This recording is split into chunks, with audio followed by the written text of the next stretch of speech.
Hello friends, jeera puri બનાવવા માટે આપણે મેંદાનો લોટ લેશું। તેમાં આખું જીરું, નિમક અને ઘી ઉમેરી તેને સારી રીતે મિક્સ કરી લેશું અને પાણી નાખી તેની સરસ સોફ્ટ કણક બાંધીને તૈયાર કરી લેવાની છે।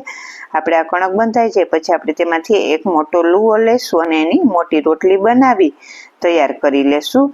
રોટલી બની જાય પછી કાંટાવાળી ચમચીની મદદથી આ રીતે તેમાં કાણા પાડી દેશું અને નાની વાટકી લેશું અને વાટકીને આ રીતે આપણે શેપ આપી દેશું વાટકીનો, જેથી કરીને આપણી બધી પૂરી એક સરખી બનીને તૈયાર થાય। આ રીતે આપણે બધી પૂરી બનાવી અને તૈયાર કરી લેશું।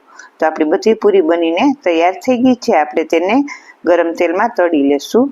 ગરમ તેલમાં અલટાવી પલટાવી સરસ બ્રાઉન અને ક્રિસ્પી થાય ત્યાં સુધી આપણે પૂરીને તળી લેવાની છે। તો આપણી પૂરી તળાઈને તૈયાર થઈ ગઈ છે। તો તૈયાર છે જીરા પૂરી। ફૂલ વિડીયો જોવા માટે પેજને લાઈક કરો અને ચેનલને સબસ્ક્રાઈબ કરો।